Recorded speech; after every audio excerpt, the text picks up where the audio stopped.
Wait, আগে এটা দেখো।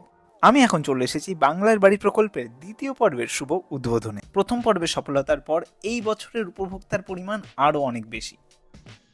এই বছরের মোট উপভোক্তা প্রায় 20 লক্ষেরও বেশি পরিবার, যার মধ্যে জলপাইগুড়ি জেলার মোট বেনিফিশিয়ারি 35,052 জন। গ্রাম বাংলার সাধারণ মানুষের কাছে একটা পাকা বাড়ির যে কি মর্ম হয়তো শহরের মানুষ বুঝবে না, কিন্তু যার নেই সে ঠিক জানে।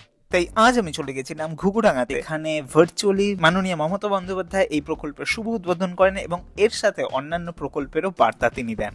এই পুরো অনুষ্ঠানে বিভিন্ন রকম কার্যকলাপ ছিল, যেমন কেউ বসে আঁকো প্রতিযোগিতা দিচ্ছিল, আবার কেউ লক্ষ্মীর সাজে লক্ষ্মীর ভান্ডার সম্পর্কে সাধারণ মানুষকে অবগত করছে। একাধারে একদিকে যেমন চলছিল সম্মানীয় অতিথিদের বরণ, ঠিক অন্যদিকে একইভাবে গ্রাম বাংলার যে সাধারণ সংস্কৃতি, সাধারণ জীবনযাপনের পদ্ধতি, তাও খুব সুন্দরভাবে ফুটিয়ে তোলা হয়েছিল। আর এই পুরো অনুষ্ঠানটি আমি আমার নিজের আঁকার মাধ্যমে তুলে ধরেছি। তো কেমন লাগলো নিচে কমেন্ট করে অবশ্যই জানিও।